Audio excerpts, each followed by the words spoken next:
আগের দিন সন্ধেবেলা বাবা মা আর আমরা দুজন মিলে চলে গেছিলাম রাজরাজেশ্বরী পুজোতে। আমাদের এখানে এই পুজোটা খুব বড় করে হয় আর অনেক বড় মেলাও বসে। চলো প্রথমে এবার ঠাকুরটাকে একবার দর্শন করে নিই, তারপরে যাব মেলায় ঘুরতে। সামনে এত ভিড়, ফটো তুলছিল সবাই। তো যাই হোক, তারই মাঝখানে একটু ঠাকুরটাকে দর্শন করে নিলাম। এই যে,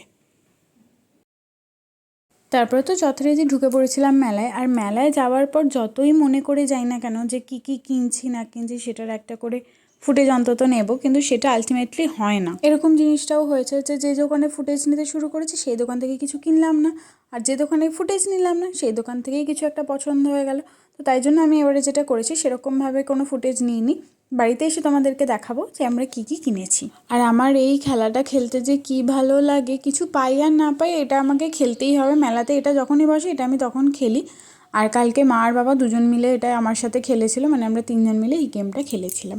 আর আমি এটা পেয়েছি, একটা সাবান কেস। আর এই কাঁচের জিনিসপত্র দেখতে তো ভালোই লাগে, তো তাই জন্য একটু দেখছিলাম যে যদি পছন্দসই কাপ কিছু পাই। মেলার থেকে আমি এই দুলটা কিনেছি, দুলটা খুব সুন্দর দেখতে হয়েছে। আর এই কি চেনটা কেনা হয়েছে ভাইয়ের জন্য। আর তারপরে এই ক্লিপটা আমি কিনেছি। আর মেলাতে না এই ফুল জিনিসটা এখন এত উঠেছে, সব ক্লিপ দেখছি ফুল। আর এই কাপ 3টে বেঁচেছিলো, তাই 3টেই আমরা নিয়ে নিয়েছি।